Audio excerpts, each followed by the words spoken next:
Assalamualaikum warahmatullahi wabarakatuh. Bagaimana kabar kalian? Anak-anakku kelas 6 yang hebat.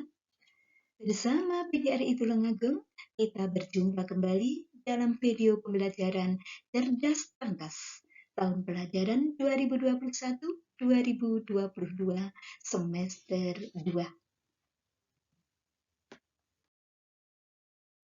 Kali ini kita akan membahas tema 6 menuju masyarakat sejahtera, subtema 2 membangun masyarakat sejahtera, pembelajaran 5. Dalam pembelajaran 5 ini ada dua muatan yang akan kita pelajari, yaitu IPA dan Bahasa Indonesia.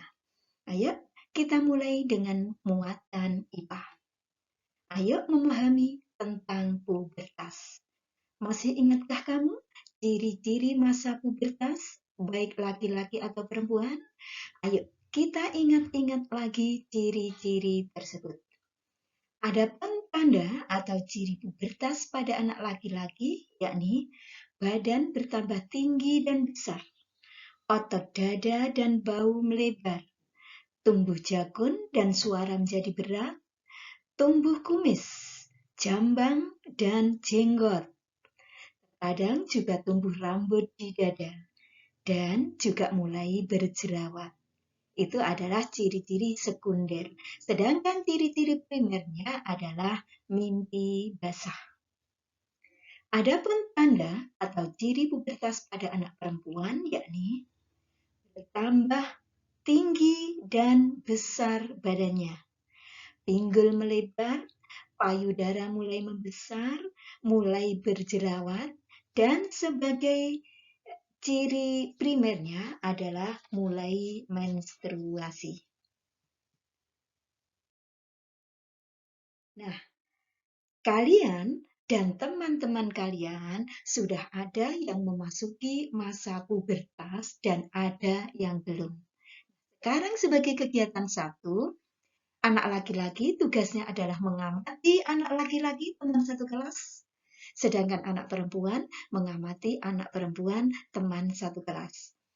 Buatlah urutan daftar ciri masa pubertas. Cocokkan ciri-ciri masa pubertas dengan keadaan temanmu sesuai pengamatan yang kamu lakukan.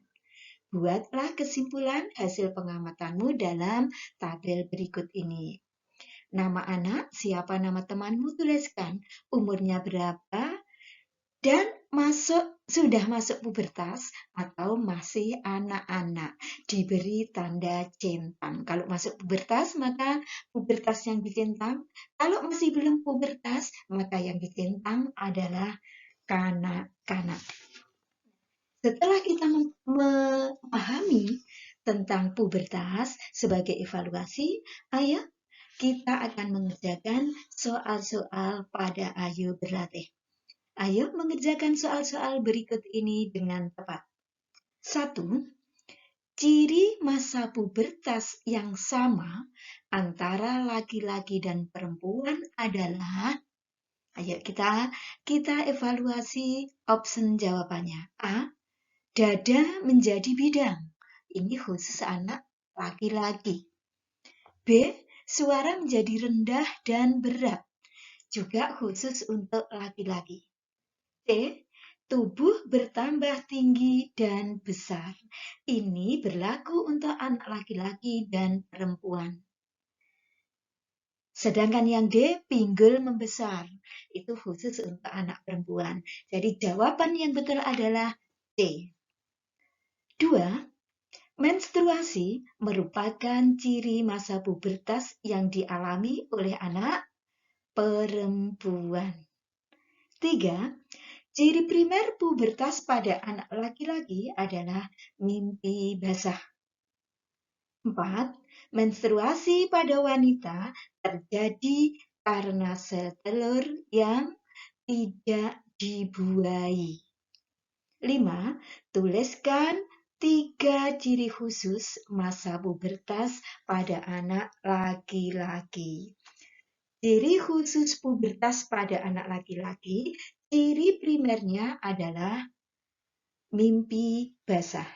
Sedangkan ciri sekundernya adalah tumbuh jakun, dada menjadi bidang, suara menjadi rendah dan berat, tumbuh kumis, dan jenggot, atau kadang-kadang ada yang tumbuh jamban, dan lain-lain sebagainya. Muatan yang kedua adalah muatan bahasa Indonesia. Ayo kita memahami. Di dalam sebuah teks, pada umumnya terdapat satu topik atau pokok pembicaraan yang dibahas secara luas dan mendalam. Pembahasan topik ini akan dimulai dari subtopik yang satu ke subtopik yang lainnya secara bertahap hingga akhirnya akan menjadi sebuah topik yang utuh.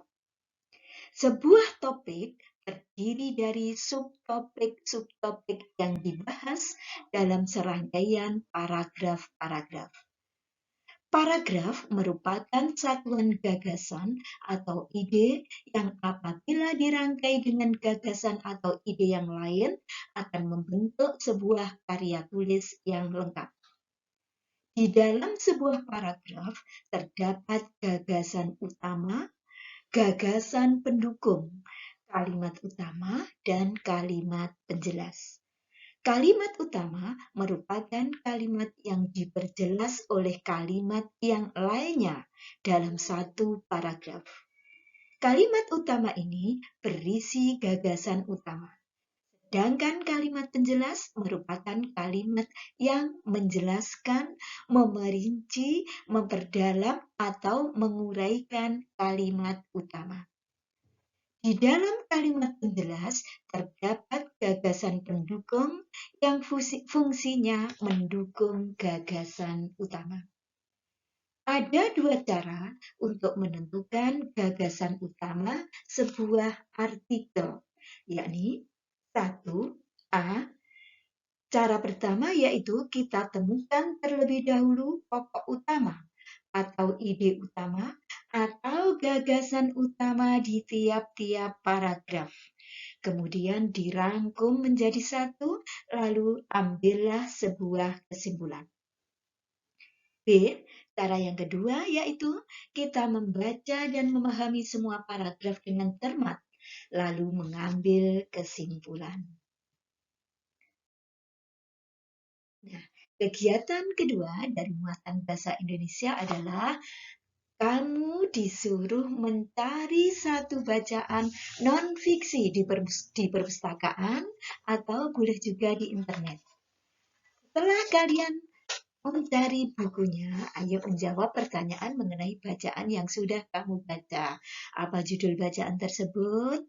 Sesuaikah antara harapan informasi yang kamu perkirakan ketika baru membaca judul bacaan dengan informasi yang kamu peroleh setelah membaca?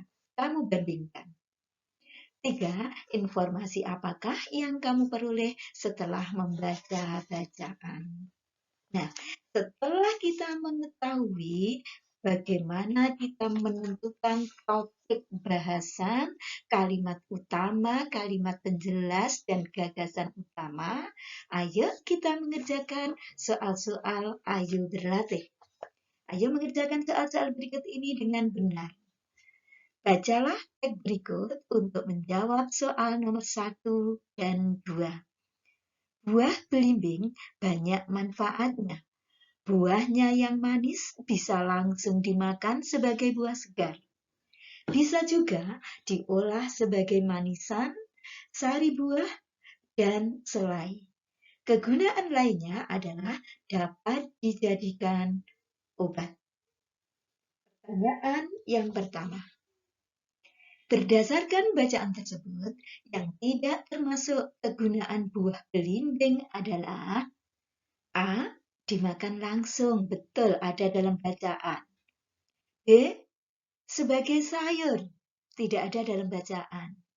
C. Sebagai obat, ada dalam bacaan. D. Dibuat manisan, ada dalam bacaan juga.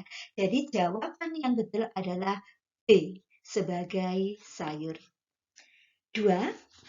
Berdasarkan letak kalimat utamanya, jenis paragraf tersebut adalah paragraf deduktif.